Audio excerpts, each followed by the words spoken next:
मंत्री Shrimati item number 1, माननीय वित्त मंत्री Shrimati Nirmala Sitharaman.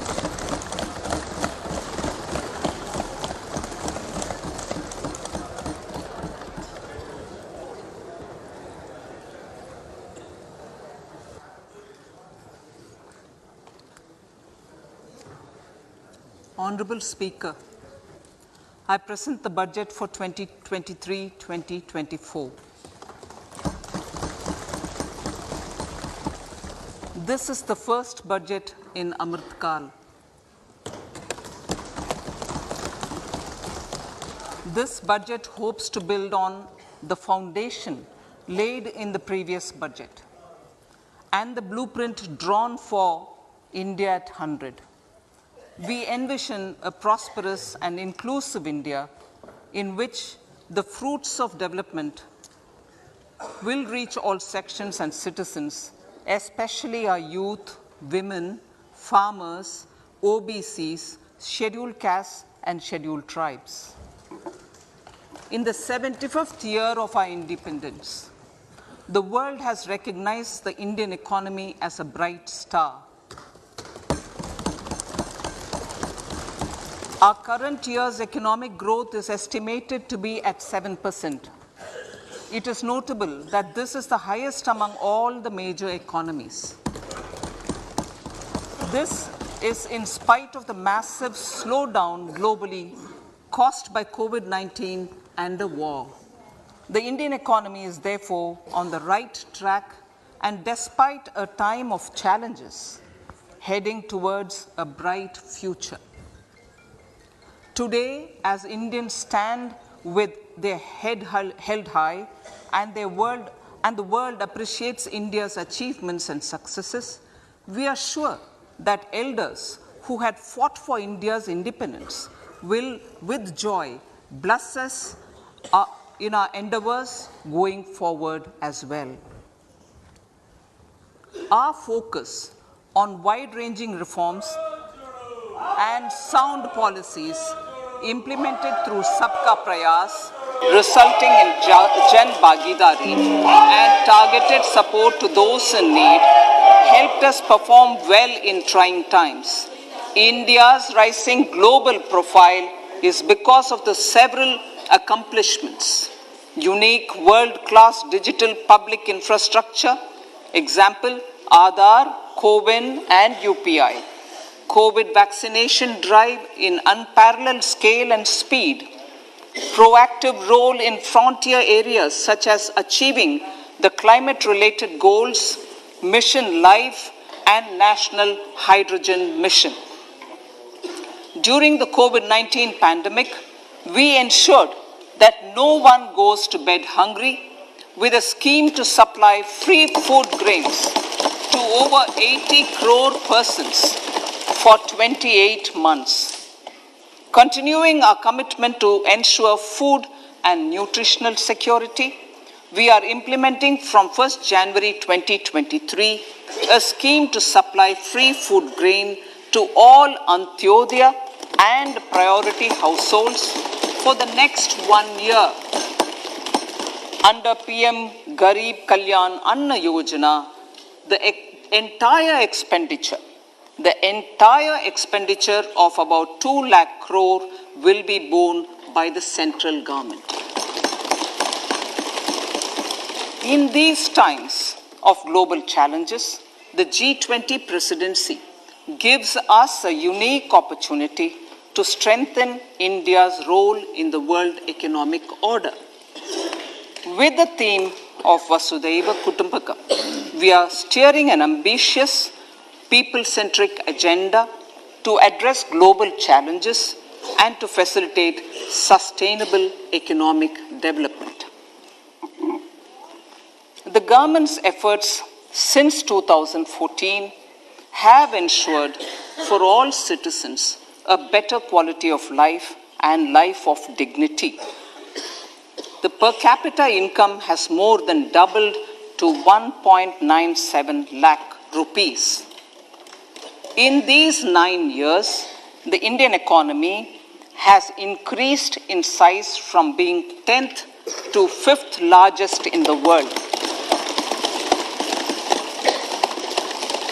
We have significantly improved our position as well as a well-governed and innovative country with a conducive environment for business as reflected in several global indices.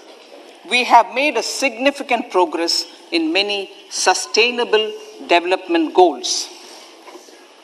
The economy has become a lot more formalized as reflected in the EPFO membership, more than doubling to 27 crore and rupees 7,400 crore digital payments of 126 lakh crore rupees through UPI in 2022. The efficient implementation of many schemes with universalization of targeted benefits has resulted in inclusive development.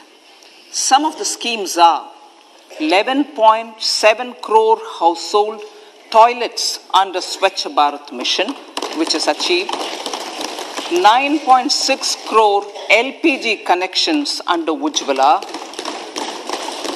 220 crore COVID vaccination of 102 crore persons, 47.8 crore PM Jan Dhan bank accounts,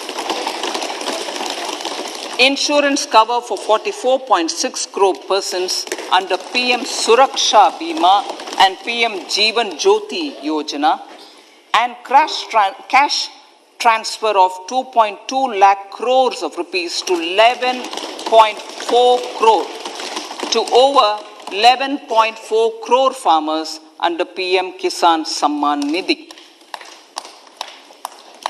Our vision for the Amrit Kal includes technology-driven and knowledge-based economy with strong public finances and a robust financial sector.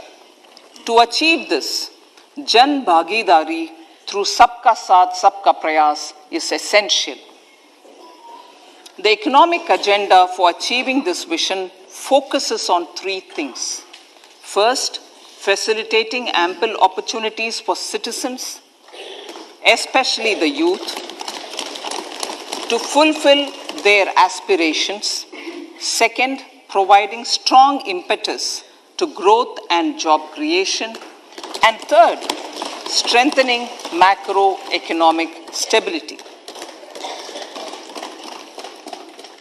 To service these focus areas in our journey to India at 100, we believe that the following four opportunities can be transformative during Amrit Kal. Economic empowerment of women. Deen Dayal Antyodaya Yojana National Rural Livelihood Mission has achieved remarkable success by mobilizing rural women into 81 lakh self-help groups.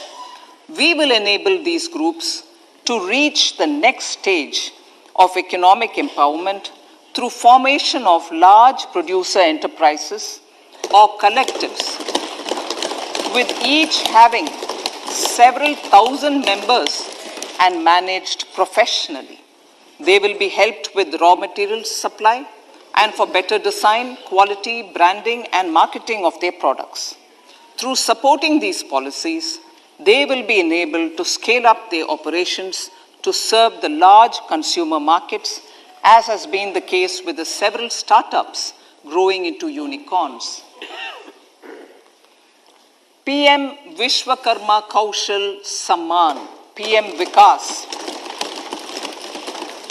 For centuries, traditional artisans and craftspeople who work with their hands using tools have brought renown for India.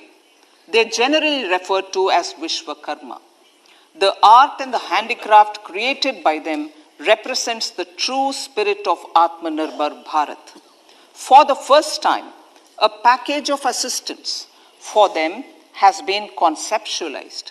The new scheme will enable them to improve the quality, scale, and reach of their products, integrating them with the MSME value chain. The components of the scheme will include not only financial support, but also access to advanced skill training, knowledge of modern digital techniques, and efficient green technologies, brand promotion, linkage with local and global markets, digital payments, and social security.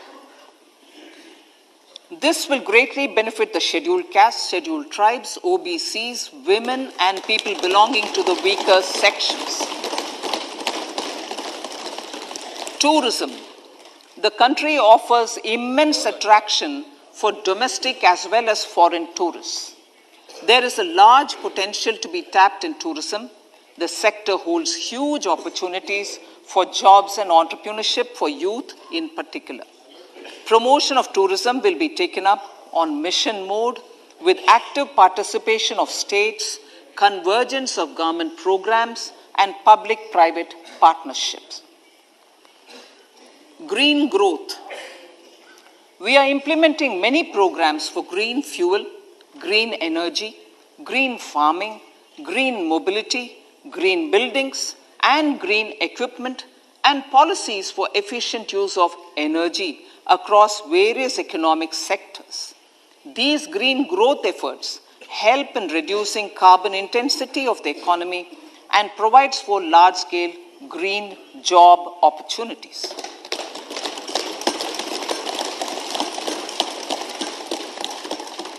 Priorities of this budget. The budget adopts the following 7 priorities. They complement each other and act as the Saptarishi guiding us through the Amritkal. Inclusive development, reaching the last mile, infrastructure and investment, unleashing the potential, green growth, youth power, and financial sector.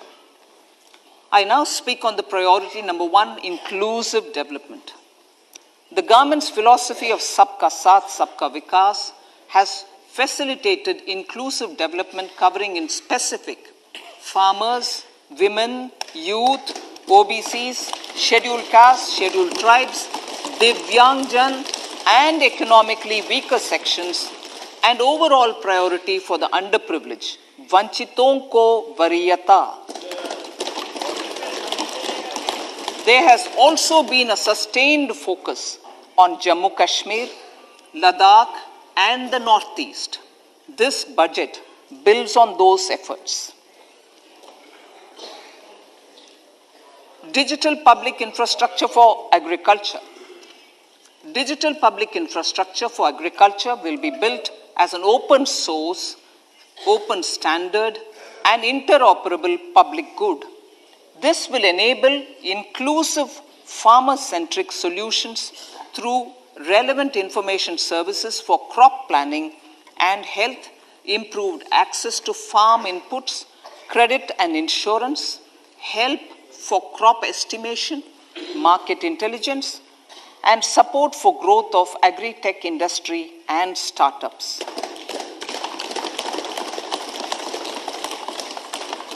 An agriculture accelerator fund. An agriculture accelerator fund will be set up to encourage agri-startups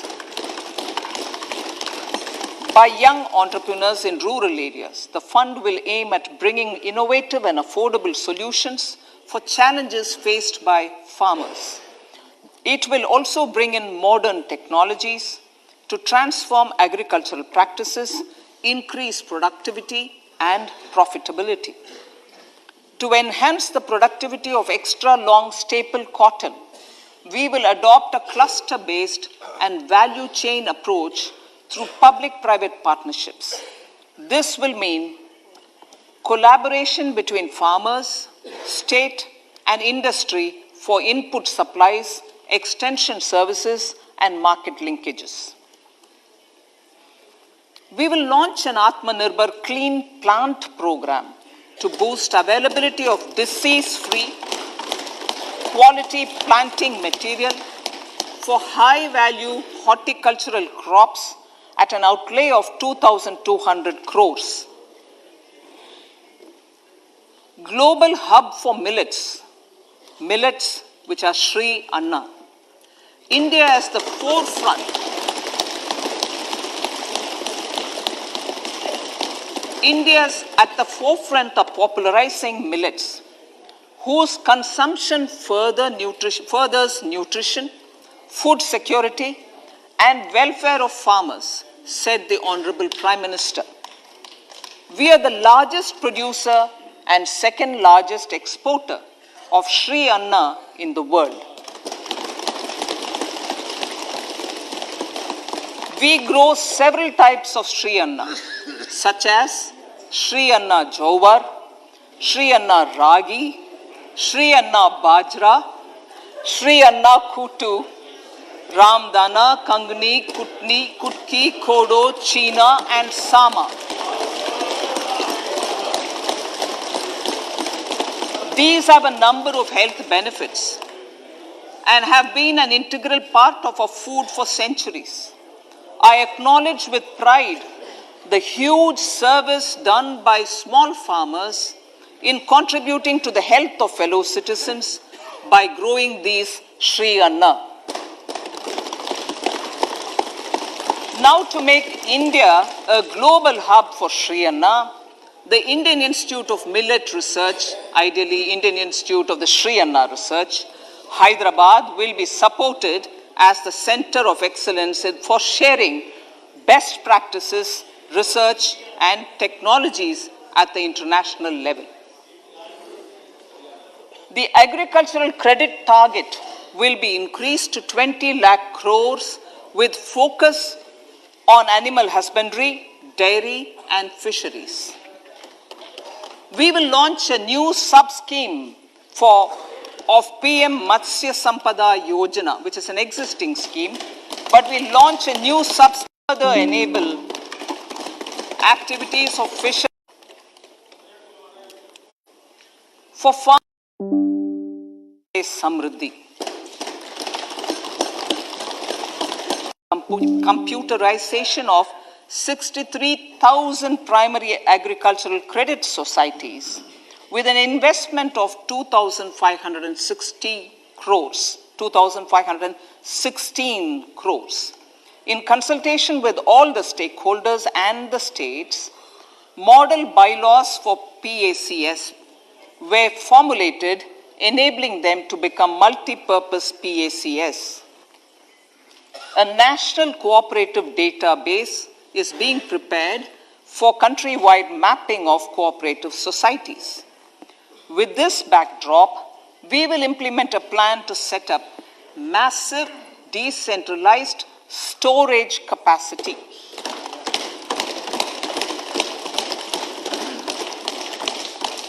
This will help farmers store their produce and realize remunerative prices through sale at appropriate times. The government will also facilitate setting up of a large number of multi-purpose cooperative societies, primary fisheries societies, and dairy cooperative societies in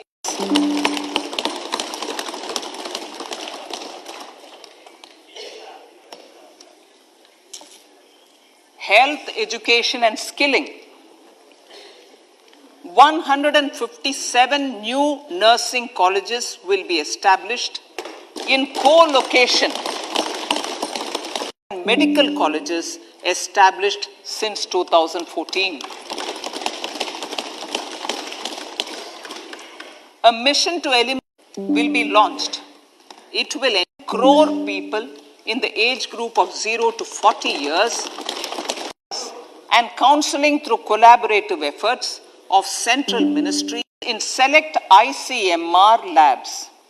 Indian Council for Medical Research Labs will be made available for research by public and private medical colleges for encouraging collaborative research and innovation.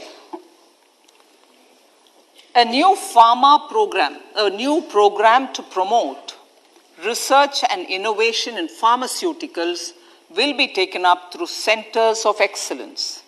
We shall also encourage industry to invest in research and development in specific priority areas. Dedicated multidisciplinary courses for medical devices will be supported in existing institutions to ensure availability of skilled manpower for futuristic medical technologies, high-end manufacturing, and research. Teachers' training. Teachers' training will be re-envisioned through innovative pedagogy, curriculum transaction, continuous professional development, dipstick surveys, and ICT implementation. The District Institute of Education and Training will be developed as vibrant institutes of excellence for this purpose.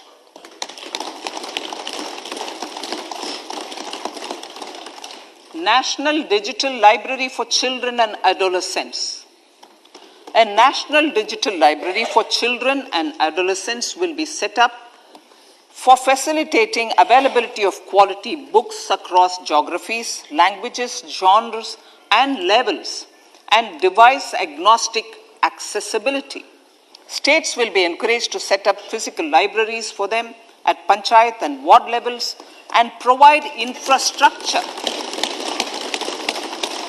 for accessing the National Digital Library resources. Additionally, to build a culture of reading and to make up for pandemic time learning loss, the National Book Trust, the Children's Book Trust, and other sources will be encouraged to provide and replenish non-curricular titles in regional languages and in English to these physical libraries. Collaboration with NGOs that work in literacy will also be a part of this initiative to inculcate financial literacy. Financial sector regulators and organizations will be encouraged to provide age-appropriate reading material to these libraries. I move to priority 2, reaching the last mile. Prime Minister Vajpayee's government had formed the Ministry of Tribal Affairs and the Department of Development of Northeast Region to provide a sharper focus to the objective of reaching the last mile. Our government has formed the Ministries of Ayush, Fisheries, Animal Husbandry and Dairying, Skill Development, Jal Shakti, and Cooperation. Building on the success of the Aspirational Districts program, the government has recently launched the Aspirational Blocks program, covering 500 blocks for saturation of essential government services across multiple domains such as health, nutrition, education, agriculture, water resources, financial inclusion, skill development, and basic infrastructure. Manya Speaker, Sir, Pradhan Mantri PBTG, which is Primitive Vulnerable Tribal Groups Development Mission, is being launched. To improve socio-economic conditions of the particularly vulnerable tribal groups, the PBTGs as we refer them to, Pradhan Mantri PBTG Development Mission will be launched. This will saturate PBTG families and habitations with basic facilities such as safe housing, clean drinking water and sanitation, improved access to education, health, nutrition, road and telecom connectivity, and sustainable livelihood opportunities. An amount of 15,000 crores will be made available to implement the mission in the next 3 years under the Development Action Plan for the Scheduled Tribes. Ekalavya Model Residential Schools. In the next 3 years, Center will recruit 38,800 teachers and support staff for the 740 Ekalavya Model Residential Schools, which is serving 3.5 lakh tribal students.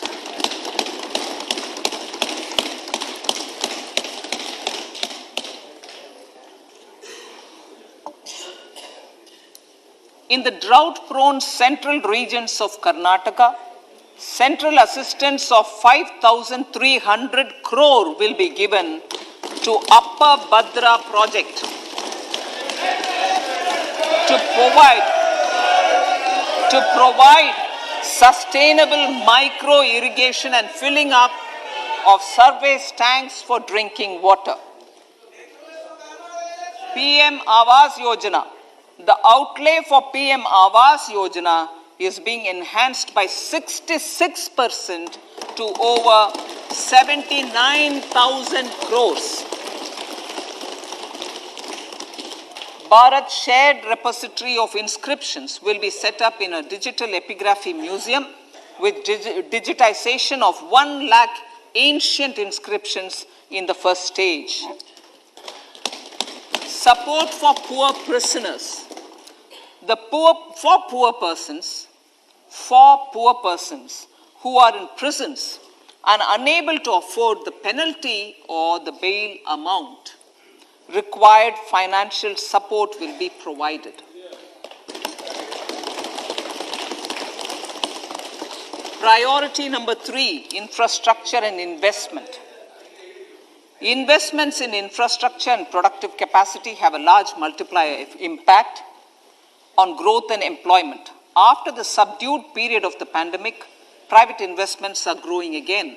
The budget takes the lead once again to ramp up the virtuous cycle of investment and job creation. Honorable Speaker, sir, the capital investment outlay is being increased steeply for the 3rd year in a row by 33% to 10 lakh crores, which would be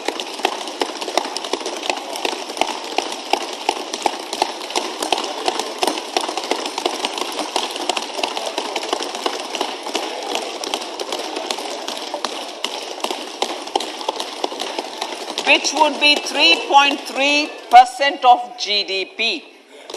This will almost be 3 times the outlay made in 2019-20.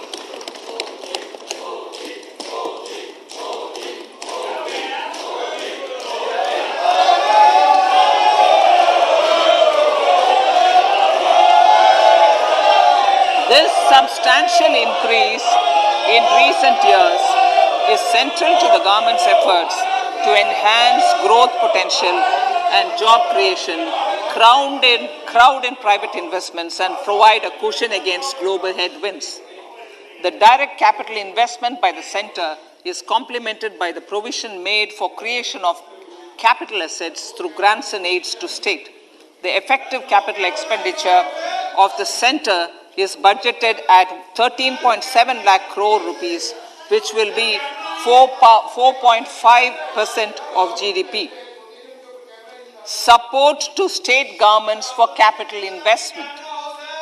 I have decided to continue the 50-year interest-free loan to state governments for 1 more year to spur investment in infrastructure and to incentivize them for complementary policies actions with a significantly enhanced outlay of 1.3 lakh crores.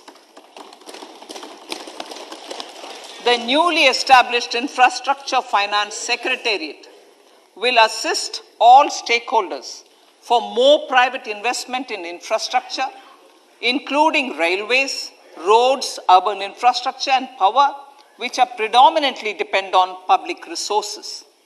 The harmonized master list of infrastructure will be reviewed by an expert committee for recommending the classification and financing framework suitable for Amrit Kal. A capital outlay, I'm talking about railways now, sir, Honorable Speaker. Railways.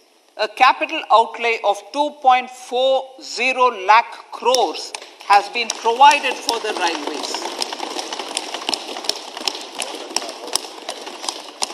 This is the highest ever outlay this highest ever outlay is about 9 times the outlay made in 2013-14. 100 critical transport infrastructure projects for last and first mile connectivity for ports, coal, steel, fertilizer and food grain sectors have been identified. They will be taken up on priority with investment of 75,000 crores, including 15,000 crore from private sources. 50 additional airports, heliports, water aerodromes, and advanced landing grounds will be revived for improving regional air connectivity.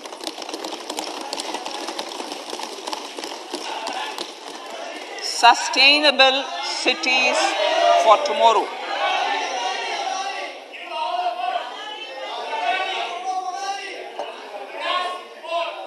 States and cities will be encouraged to undertake urban planning reforms and actions to transform our cities into sustainable cities of tomorrow. This means efficient use of land resources, adequate resources for urban infrastructure, transit-oriented development, enhanced availability and affordability of urban land and opportunities for all. Through property tax governance reforms and ring-fencing user charges on urban infrastructure, cities will be incentivized to improve their creditworthiness for municipal bonds. Like the RIDF, an urban infrastructure development fund will be established through use of priority sector lending shortfall. This will be managed by the National Housing Bank and will be used by public agencies to create urban infrastructure in Tier 2 and Tier 3 cities. States will be encouraged to leverage resources from the grants of the 15th Finance Commission as well as existing schemes to adopt appropriate user charges while accessing the UIDF. We expect to make available 10,000 crore rupees per annum for this purpose. All cities and towns will be enabled for 100% mechanical desludging of septic tanks and sewers to transition from manhole to machine hole mode.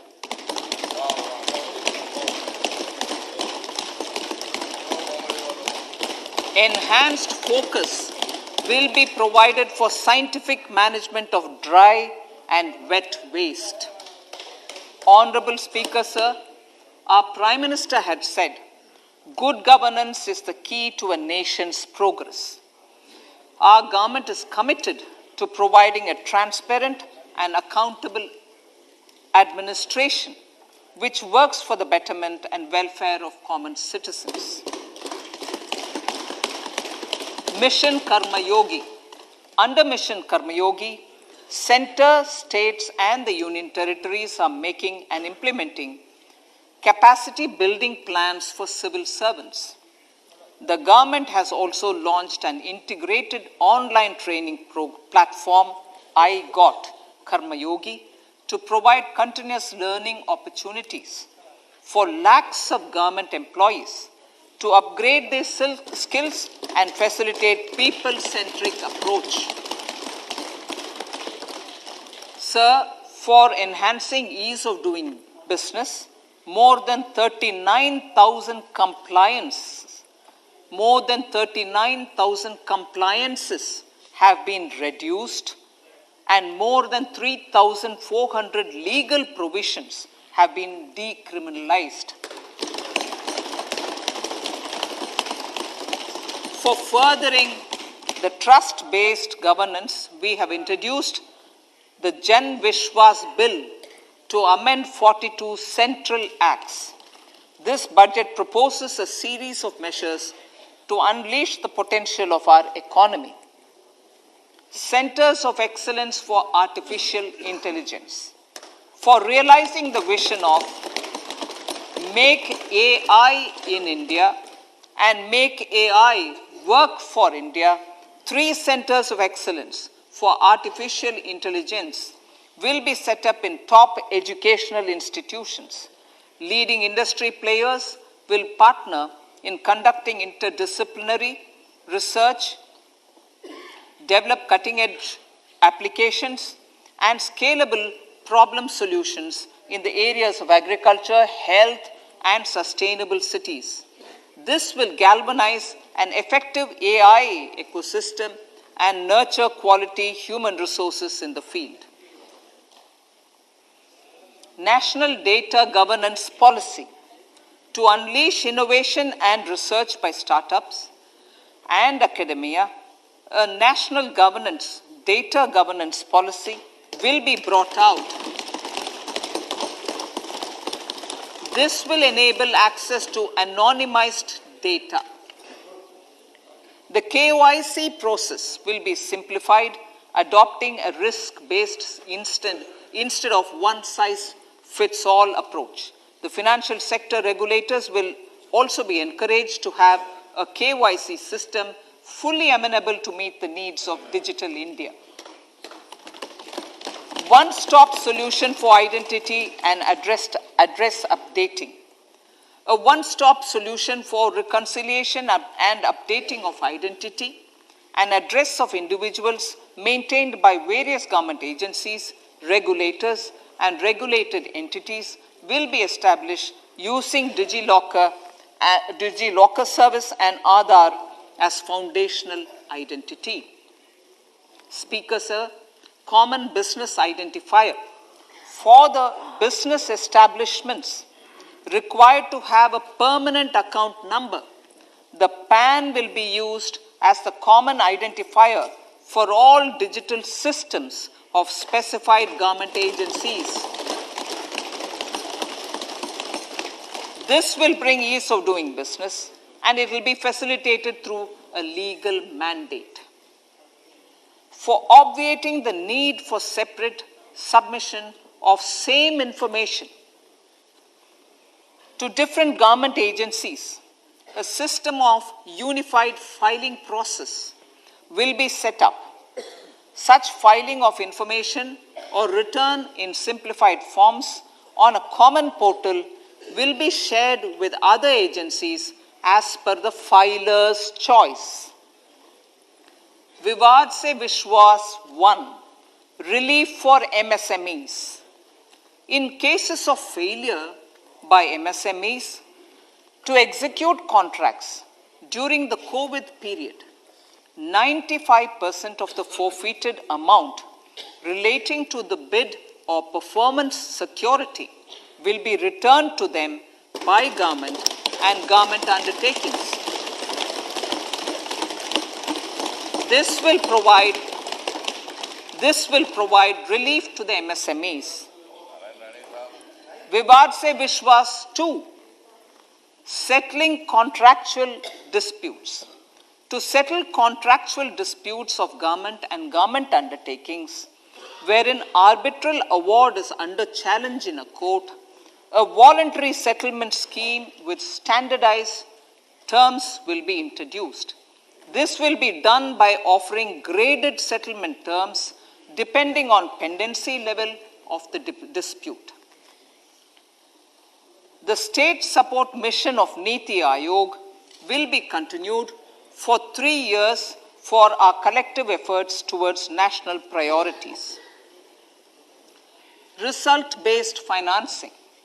To better allocate scarce resources for competing development needs, the financing of select schemes will be changed on a pilot basis from input-based to result-based.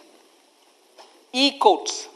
For efficient administration of justice, Phase 3 of the e-courts project will be launched with an outlay of 7,000 crores. Fintech services in India have been facilitated by our digital public infrastructure, including Aadhaar, PM Jan Dhan Yojana, video KYC, India Stack, and UPI. To enable more fintech innovative services, the scope of documents available in DigiLocker for individuals will be expanded. An entity, DigiLocker, will be set up for the use by MSMEs, large businesses, and also charitable trusts. This will be towards storing and sharing documents online securely whenever needed with various authorities, regulators, banks, and other business entities. 5G services. 100 labs for developing applications using 5G services will be set up in engineering institutions.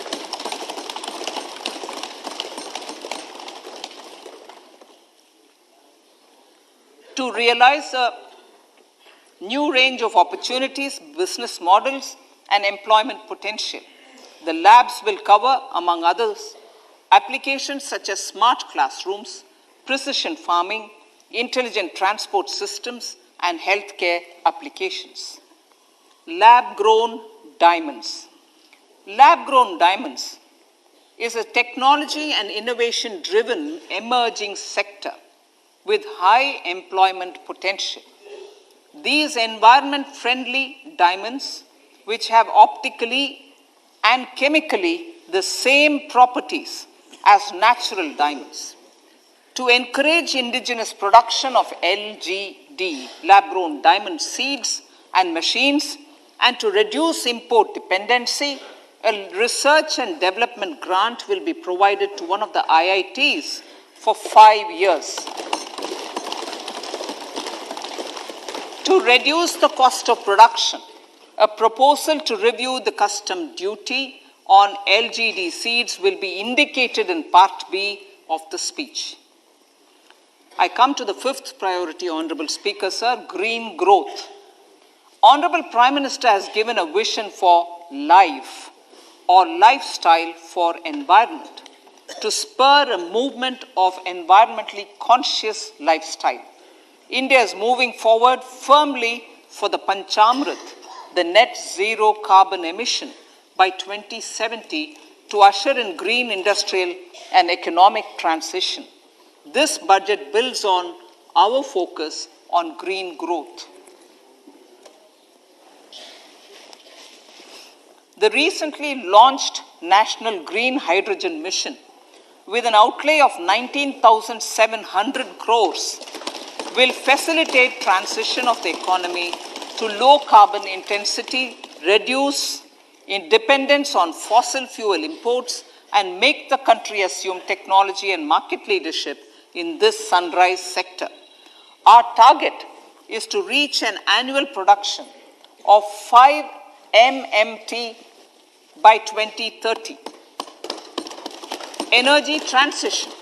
This budget provides for 35,000 crores for priority capital investment towards energy transition and net zero objectives and energy security by Ministry of Petroleum and Natural Gas. To steer the economy on sustainable development path, battery energy storage systems with capacity of 4,000 MWH will be supported with viability gap funding. A detailed framework for pumped storage projects will also be formulated. Renewable energy evacuation. The interstate transmission system for evacuation and grid integration of 13 gigawatt renewable energy from Ladakh will be constructed with investment of 20,700 crore, including central support of 8,300 crores. Green Credit Program. For encouraging behavioral change, a green credit program will be notified under the Environment Protection Act. This will incentivize environmentally sustainable and responsive actions by companies, individuals, and local bodies, and help mobilize additional resources for such activities.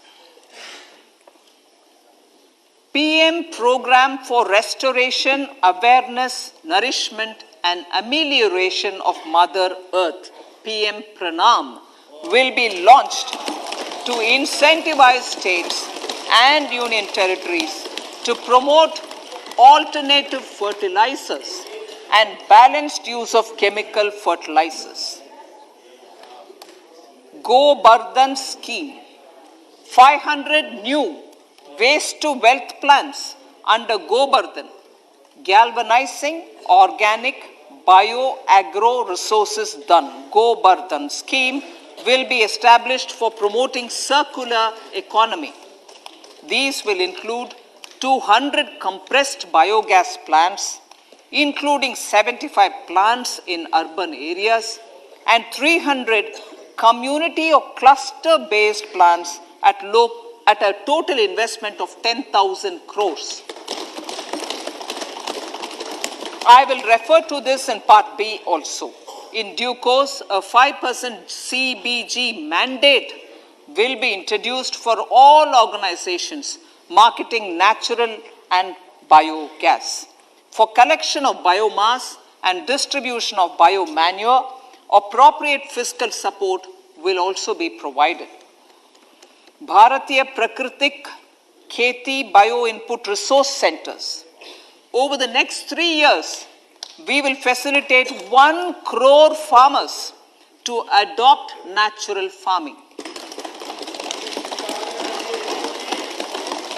For this, Honorable Speaker, 10,000 bio input resource centers will be set up, creating a national level distributed micro fertilizer and pesticide manufacturing network. Mishti.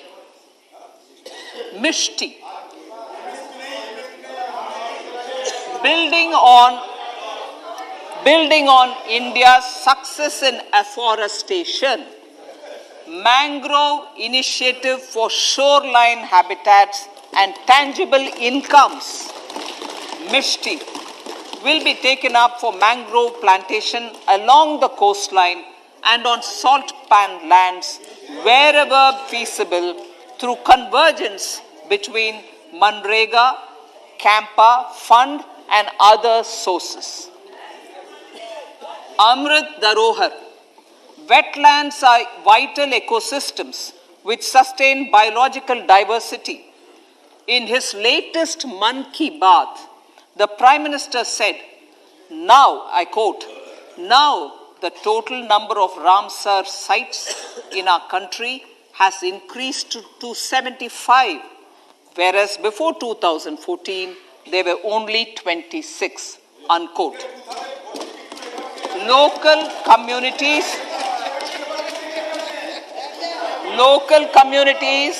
have always been at the forefront of conservation efforts. The government will promote their unique conservation values through Amrit Dharohar, a scheme that will be implemented over the next 3 years to encourage optimal use of wetlands and enhance biodiversity, carbon stock, ecotourism opportunities, and income generation for local communities. Coastal shipping. Coastal shipping will be promoted as the energy efficient and lower cost mode of transport, both for passengers and freight, through PPP mode with viability gap funding. Vehicle replacement. Vehicle replacement is an important continuing policy, replacing the old political,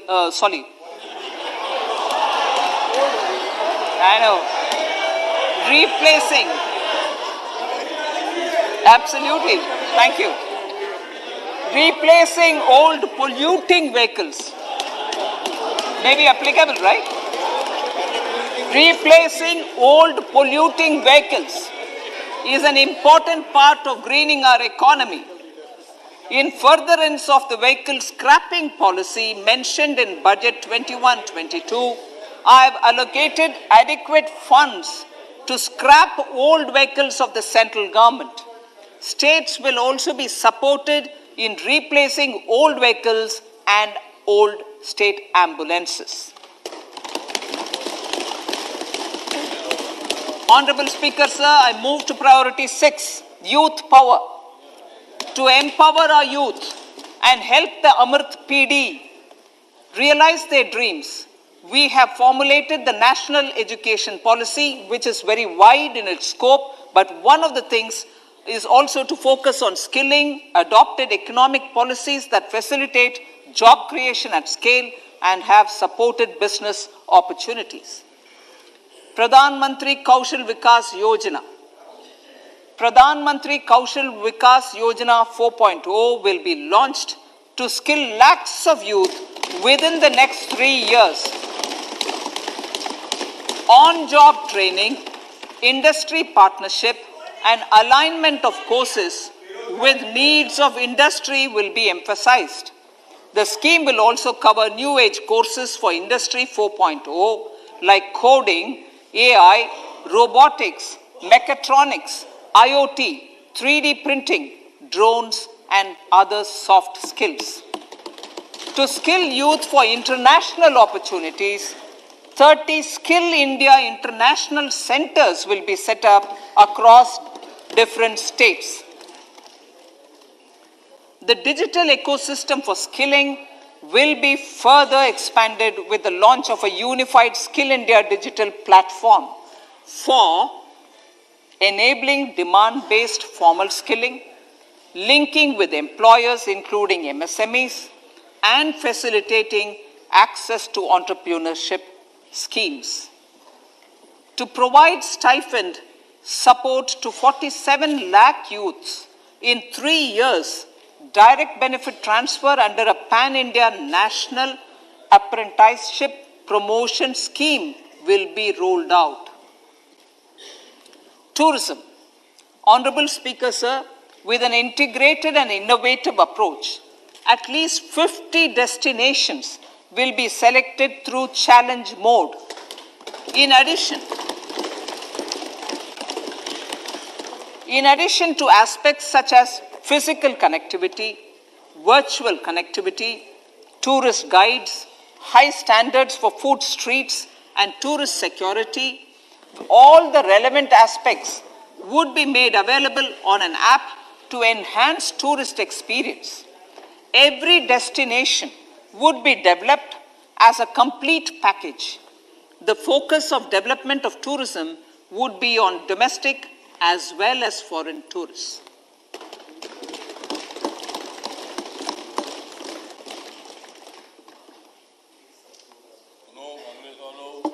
Sector-specific skilling and entrepreneurship development will be dovetailed to achieve the objectives of Dekho Apna Desh initiative. This was launched as an appeal by the Honorable Prime Minister to the middle class to prefer domestic tourism over international tourism. The integrated development of theme-based tourist circuits, the Swadesh Darshan scheme, was also launched. Under the Vibrant Villages program, tourism infrastructure and amenities will be facilitated in border villages. Unity Mall. States will be encouraged to set up a Unity Mall in their state capital or most prominent tourism center or the financial capital for promotion and sale of their one district, one product and GI products and other handicraft products, and for providing space for such products of all other states as well. Sir, priority number 7, financial sector. Our reforms in the financial sector and innovative use of technology have led to financial inclusion at scale, better and faster service delivery, ease of access to credit, and participation in financial markets.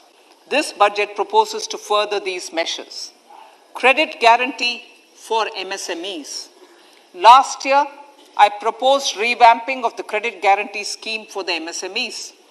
I am happy to announce that the revamped scheme will take effect from 1st April 2023 through infusion of 9,000 crores in the corpus.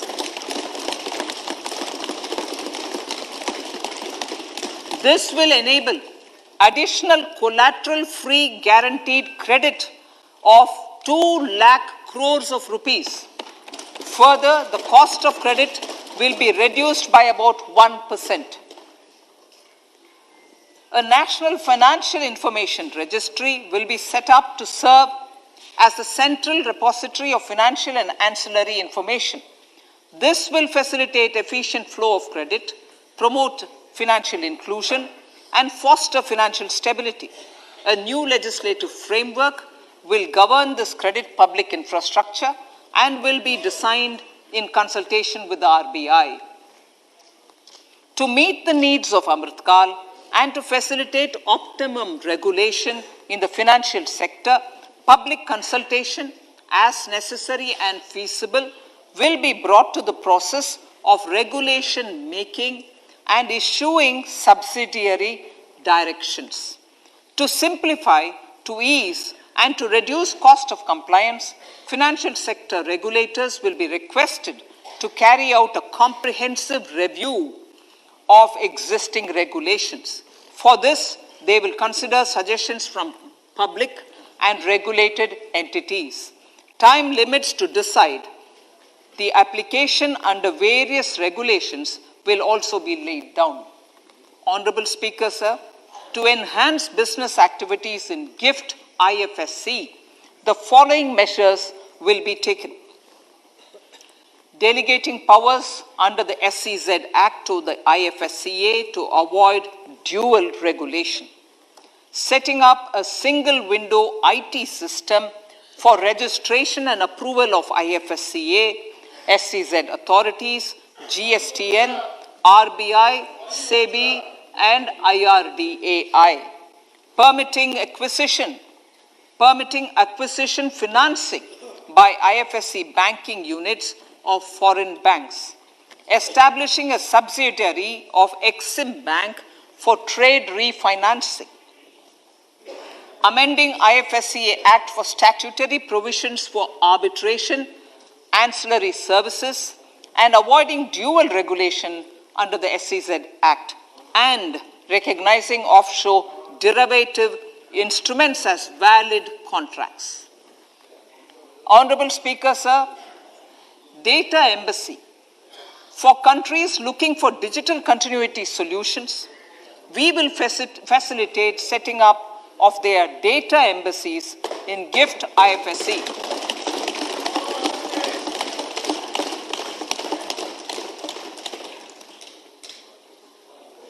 Improving governance and investor protection in banking sector.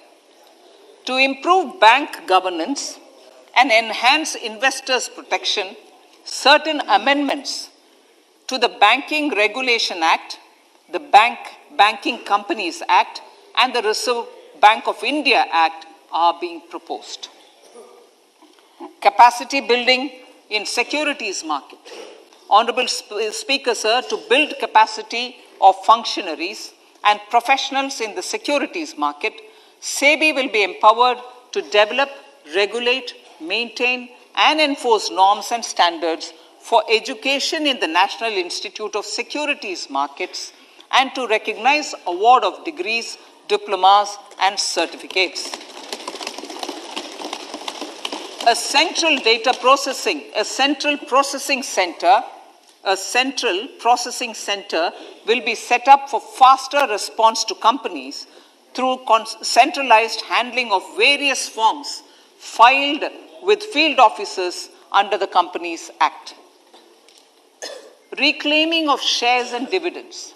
For investors to reclaim unclaimed shares and unpaid dividends from the Investor Education and Protection Fund Authority with ease, from the Investor Education and Protection Fund Authority with ease, an integrated IT portal will be established. Digital payments continue to find wide acceptance. In 2022, they show an increase of 76% in transaction and 91% in value.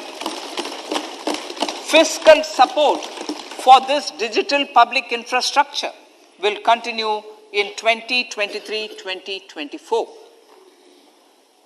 आज़ादी का अमृत महोत्सव, महिला सम्मान बचत पत्र.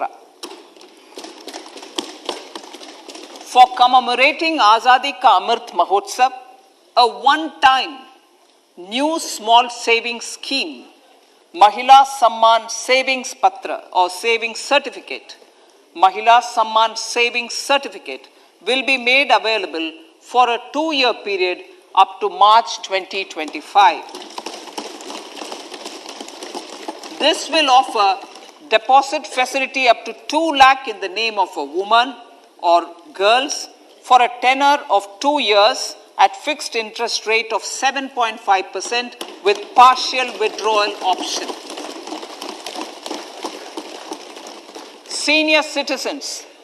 The maximum deposit limit for senior citizens savings scheme will be enhanced from 15 lakh to 30 lakhs of rupees. The maximum deposit limit for monthly income account scheme will be enhanced from 4.5 lakh to 9 lakh for single account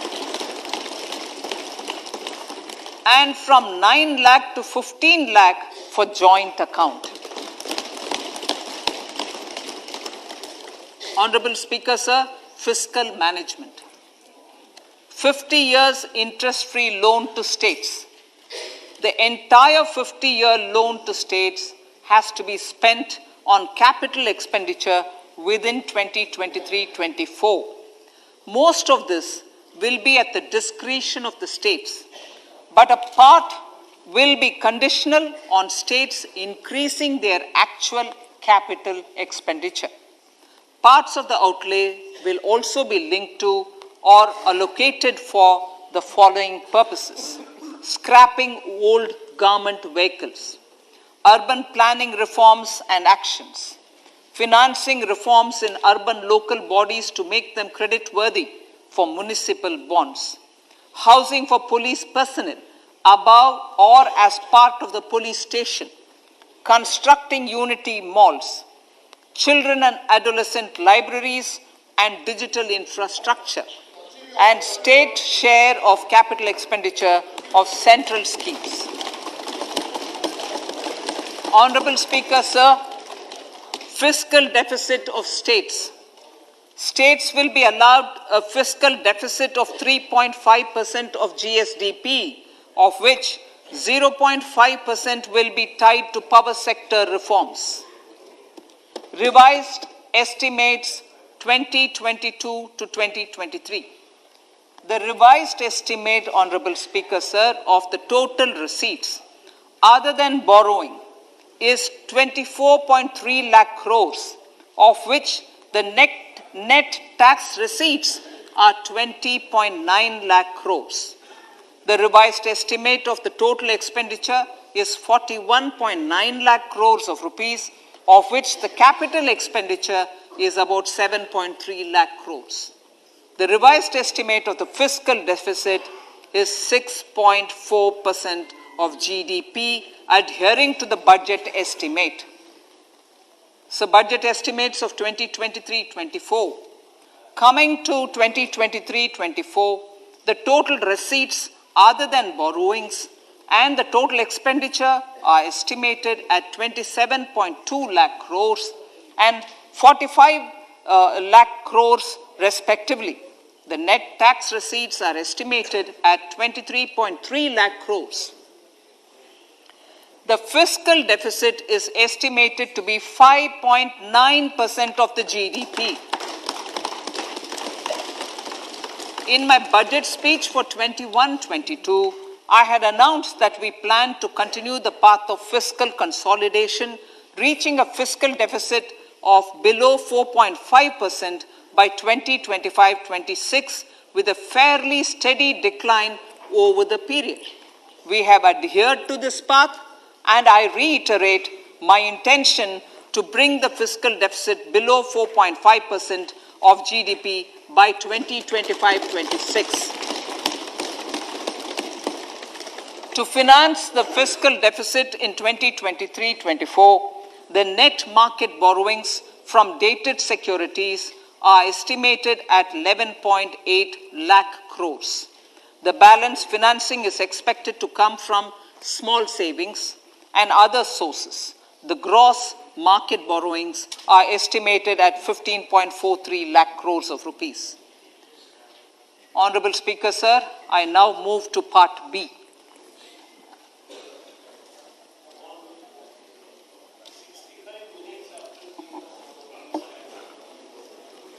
Indirect taxes. My indirect tax proposals will aim to promote exports, boost domestic manufacturing, enhance domestic value addition, encourage green energy and mobility.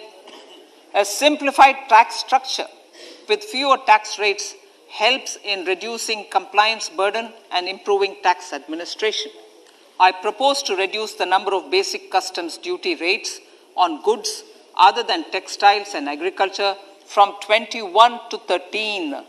As a result, there are minor changes in the basic custom duties, cesses and surcharges on some items including toys, bicycle, automobiles and naphtha. Green mobility. To avoid cascading of taxes on blended compressed natural gas, I propose to exempt excise duty on GST paid compressed biogas contained in it. To further provide impetus to green mobility, customs duty exemptions is being extended to import of capital goods and machinery required for manufacture of lithium-ion cells for batteries used in electrical vehicles as well. Electronics. As a result of various initiatives of the government, including phased manufacturing program, mobile phone production in India has increased from 5.8 crore units valued at about 18,900 crore in 2014-15 to 31 crore units valued at 2,75,000 crore in the last financial year. To further deepen domestic value addition in manufacturing of mobile phones, I propose to provide relief to customs duty. I propose to provide relief in customs duty on import of certain parts and inputs like camera lens and continue the concessional duty on lithium-ion cells for batteries for another year. Similarly, to promote value addition in manufacture of televisions, I propose to reduce the basic customs duty on parts of open cells of TV panels to 2.5%. Electrical. To rectify inversion of duty structure and encourage manufacturing of electric kitchen chimneys, the basic custom duty on electric kitchen chimney is being increased from 7.5% to 15%, and that on heat coils for these is proposed to be reduced from 20% to 15%. Chemicals and petrochemicals. Denatured ethyl alcohol is used in chemical industry. I propose to exempt basic customs duty on it. This will also support the ethanol blending program and facilitate an endeavor for energy transition. Basic customs duty is also being reduced on acid-grade fluorospar from 5% to 2.5% to make the domestic fluorochemicals industry competitive. Further, the basic customs duty on crude glycerin for use in manufacture of epichlorohydrin is proposed to be reduced from 7.5% to 2.5%.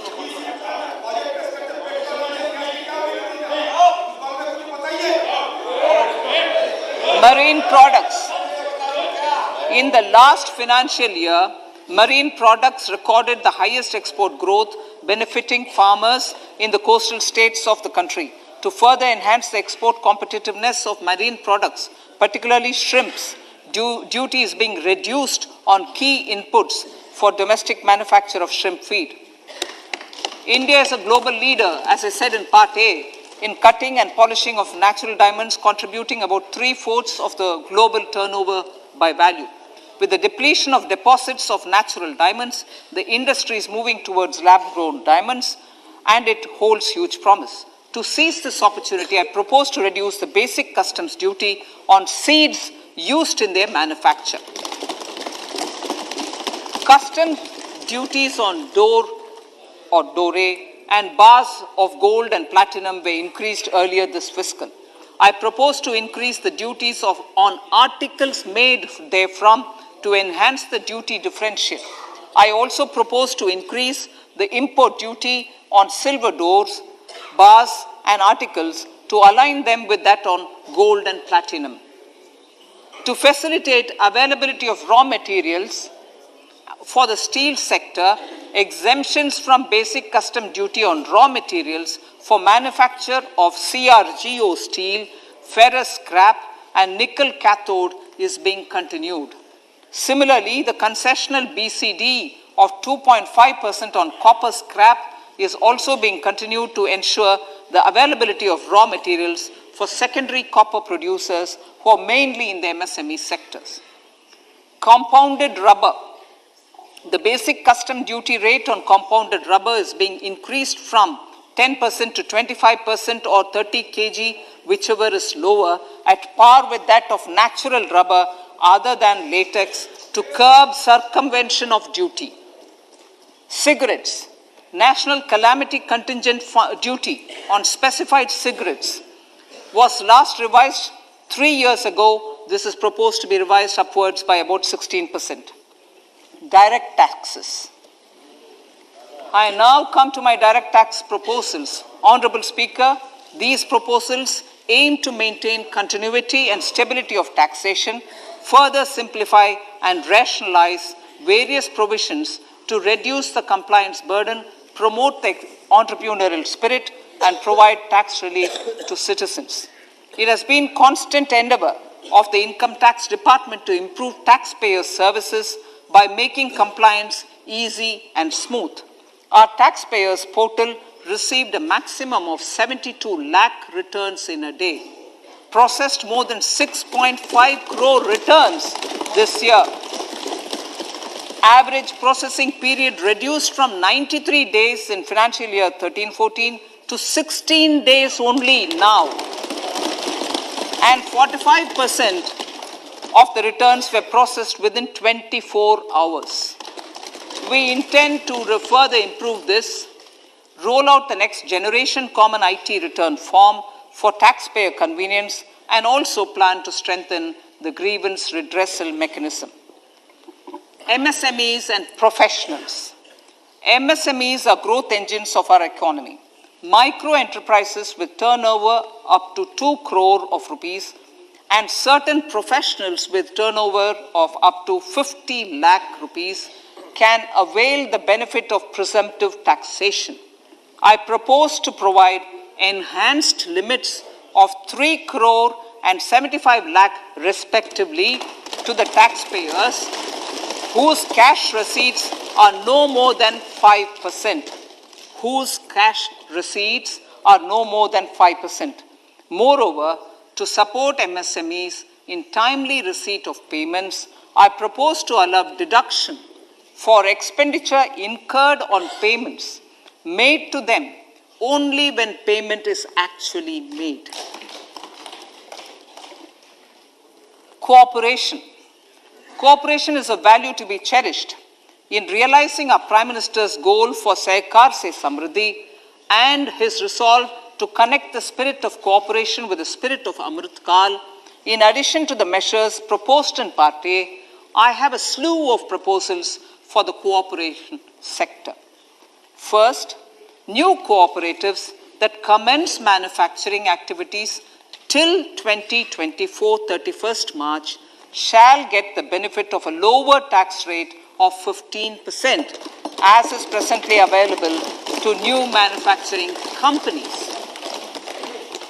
Secondly, I propose to provide an opportunity to sugar cooperatives to claim payments made to sugarcane farmers for the period prior to the assessment year 2016-17 as expenditure. This is expected to provide them a relief of almost 10,000 crores. Thirdly, I am providing a higher limit of 2 lakh per member for cash deposits to loans in cash by primary agricultural cooperative societies and primary cooperative agriculture and rural development banks. I repeat that. Thirdly, I am providing a higher limit of 2 lakh per member for cash deposits to and loans in cash by primary agricultural cooperative societies and primary cooperative agricultural and rural development banks.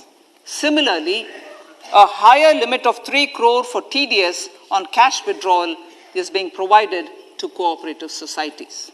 Startups.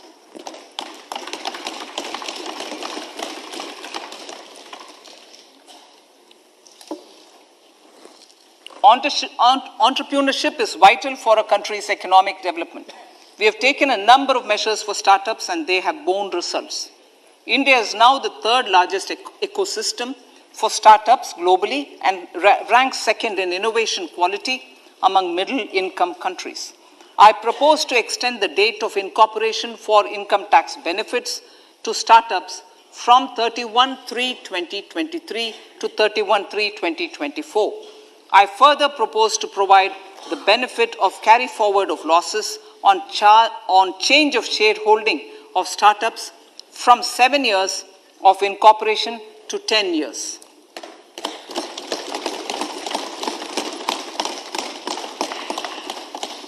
To reduce the pendency of appeals at commissioner level, I propose to deploy about 100 joint commissioners for disposal of small appeals. We shall also be more selective in taking up cases for scrutiny of returns already received this year. Better targeting of tax concessions. For better targeting of tax concessions and exemptions, I propose to cap deduction from capital gains on investment in residential house under Section 54 and Section 54F to 10 crores. Another proposal with similar intent is to limit income tax exemption from proceeds of insurance policies with very high value. Rationalization. Honorable Speaker, sir, there are a number of proposals relating to rationalization and simplification. Income of authorities, boards, and commissions set up by statutes of union or state for the purpose of housing, development of cities, towns, and villages, and regulating and developing an activity or matter is proposed to be exempted from income tax. Other major measures in this direction are removing the minimum threshold of 10,000 for TDS and clarifying taxability relating to online gaming, not treating conversion of gold into electronic gold receipts and vice versa as capital gains, reducing the TDS rate from 30% to 20% on taxable portion of EPF withdrawals in non-PAN cases, and taxation on income for market-linked debentures. Other major proposals in the finance bill relate to the following: extension of period of tax benefits to funds relocating to IFSC, GIFT City till 31/3/2025, decriminalization under Section 276A of the Income Tax Act, allowing carry forward of losses on strategic disinvestment, including that of IDBI Bank, and providing EEE status to Agnivir Fund. Personal income tax.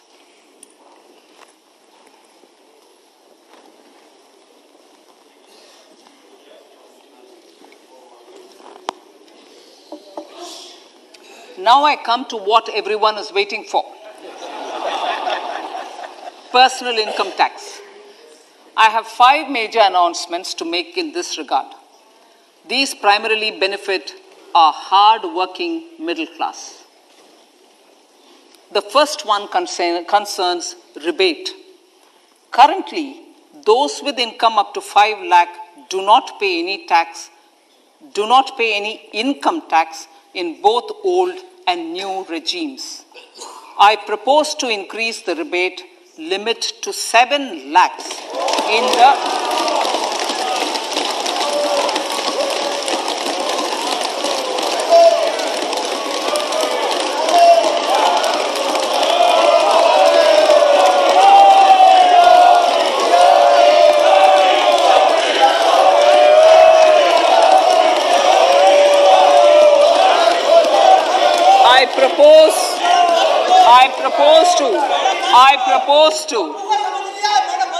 I propose to increase the rebate limit to 7 lakh in the new tax regime. Thus, persons in the new tax regime with income up to 7 lakhs will not have to pay any tax at all. The second proposal relates to middle-class individuals. I had introduced in the year 2020 the new personal income tax regime with 6 income slabs starting from 2.5 lakh. I propose to change the tax structure in this regime by reducing the number of slabs to 5 and increasing the tax exemption limit to 3 lakhs. The new tax rates are 0 to 3 lakh, nil. 3 to 6 lakhs, 5%. 6 to 9 lakhs, 10%. 9 to 12 lakh, 15%. 12 to 15 lakhs, 20%. And above 15 lakhs, 30%. This will provide major relief to all taxpayers in the new regime. An individual with an annual income of 9 lakhs will be required to pay only 45,000 rupees. This is only 5% of his or her income. It is a reduction of 25% on what he or she is required to pay now. That is 60,000. So in the place of 60,000, it is now only 45,000.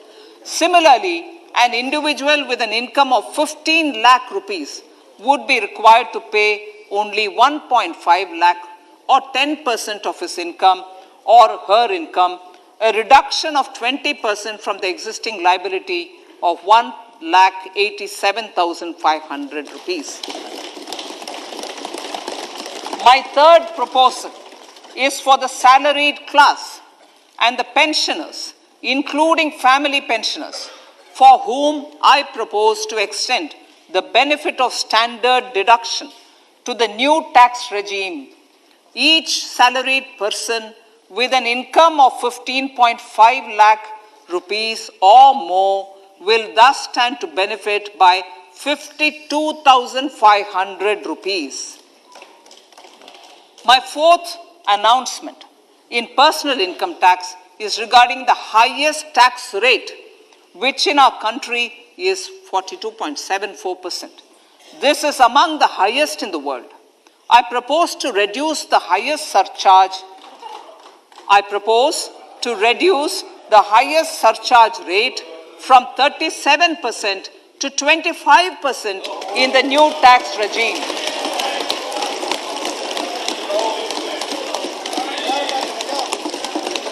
This would result in reduction of the maximum rate. This would result in the reduction of the maximum tax rate to 39%. Lastly, the limit of 3 lakh rupees for tax exemption on leave encashment on retirement of non-government salaried employees was last fixed in the year 2002, when the highest basic pay in the government was only 30,000 rupees per month. In line with the increase in the government salaries, I am proposing to increase this limit to 25 lakh rupees.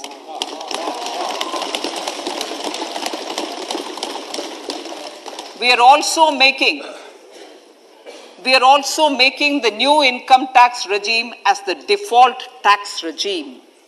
However, citizens will continue to have the option to avail the benefit of the old tax regime. Apart from these, I'm also making some other changes as given in the annexure. As a result of these proposals, revenue of about 38,000 crore to 37,000 crore in direct taxes and rupees 1,000 crore in indirect taxes will be foregone, while revenue of about 3,000 crore will be additionally mobilized. Thus, the total revenue foregone is about 35,000 crores annually. Honorable Speaker, sir, with these words, I commend the budget to this August House.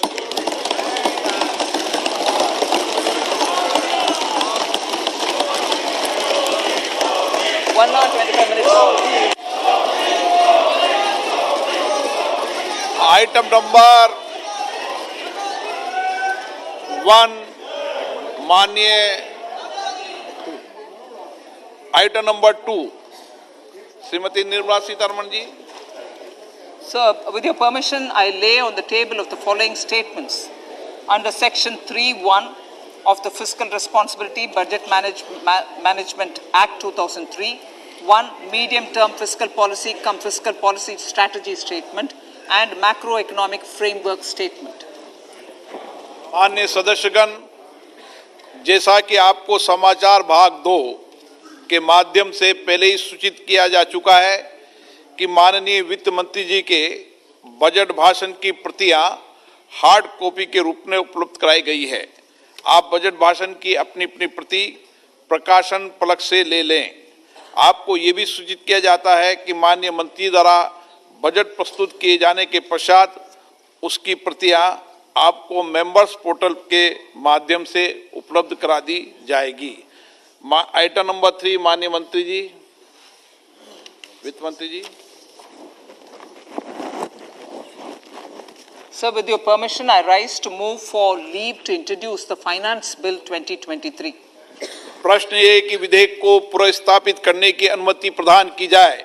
जो सदस्य इसके पक्ष में हाँ कहें, जो सदस्य विरोध में ना कहें. मेरे विचार में निर्णय हाँ वालों के पक्ष में. माननीय मंत्री जी विधेयक को पुनर्स्थापित करें. Sir, I introduce the bill. सभा माननीय वित्त मंत्री श्रीमती आइटम नंबर 1 माननीय वित्त मंत्री Shrimati Nirmala Sitharaman.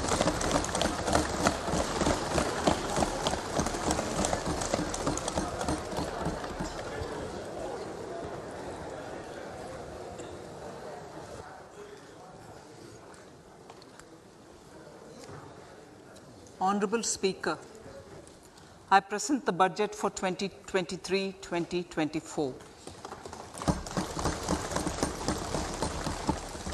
This is the first budget in Amrit Kal. This budget hopes to build on the foundation laid in the previous budget and the blueprint drawn for India at 100. We envision a prosperous and inclusive India in which the fruits of development will reach all sections and citizens, especially our youth, women, farmers, OBCs, scheduled castes and scheduled tribes. In the 75th year of our independence, the world has recognized the Indian economy as a bright star. Our current year's economic growth is estimated to be at 7%. It is notable that this is the highest among all the major economies. This is in spite of the massive slowdown globally caused by COVID-19 and the war. The Indian economy is therefore on the right track and despite a time of challenges, heading towards a bright future. Today, as Indians stand with their head held high and the world appreciates India's achievements and successes, we are sure that elders who had fought for India's independence will, with joy, bless us in our endeavors going forward as well. Our focus on wide-ranging reforms and sound policies implemented through Sabka Prayas, resulting in Jan Bhagidari and targeted support to those in need, helped us perform well in trying times. India's rising global profile is because of the several accomplishments. Unique world-class digital public infrastructure, example, Aadhaar, CoWIN and UPI. COVID vaccination drive in unparalleled scale and speed. Proactive role in frontier areas such as achieving the climate-related goals, Mission Life and National Hydrogen Mission. During the COVID-19 pandemic, we ensured that no one goes to bed hungry with a scheme to supply free food grains to over 80 crore persons for 28 months. Continuing our commitment to ensure food and माननीय वित्त मंत्री Shrimati item number 1